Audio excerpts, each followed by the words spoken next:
This should be a pretty quick lesson. I don't think any of you will really have trouble with it. And it's something I think you've probably seen before. Exponents.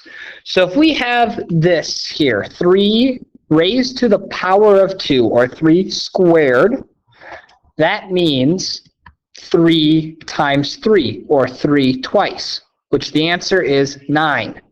Never, ever, ever, ever, ever, ever, ever write this as 3 times 2.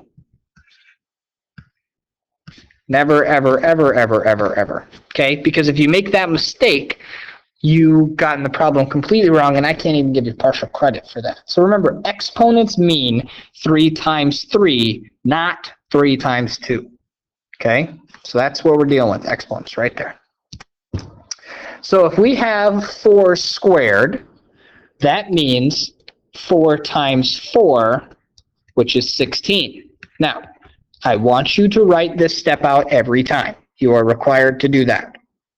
Okay, so down here we have 3 cubed, 3 times 3 times 3, which is 27. Once again, writing out that middle step.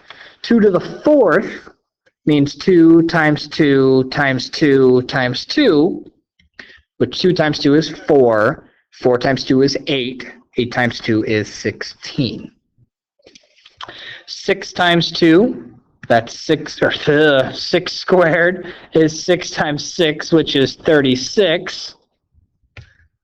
Can't believe I made that mistake. And 8 times 8 cubed is 8 times 8 times 8. Well, this one's a little bit trickier. So 8 times 8 is 64. 64 times 8 is 32, 48, 512. 7 cubed is 7 times 7 times 7, if this pen will work. 7 times 7 is 49. 49 times 7, and when I have to do this way, that's 63, 28, so 343. Okay? Try these on your own.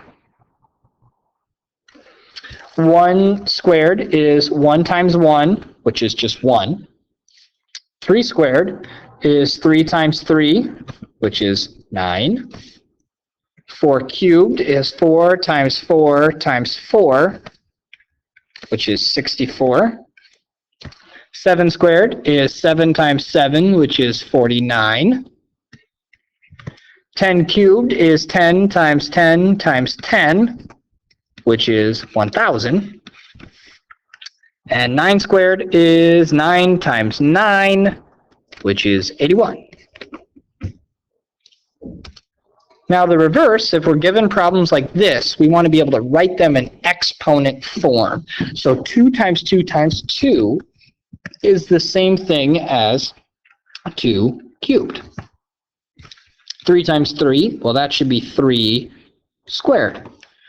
1, well, that's just 1 to the first. 0 times 0, well, there's 2 ways to write this. You could write this as 0 squared. Well, 0 squared is just 0, so you could write it like that. 7 times 7 times 7 should be 7 cubed. And then the tricky ones, if we have 6 squared times 6, well, we'd split this up. That'd be 6 times 6 times 6, which is just 6 cubed. Just like that. So try these, see what you get. So I got 3 cubed, 4 squared, 8 cubed, 7 to the first, 7 to the fifth, and 9 squared. And that's it. Super easy lesson, right? All right, that's it.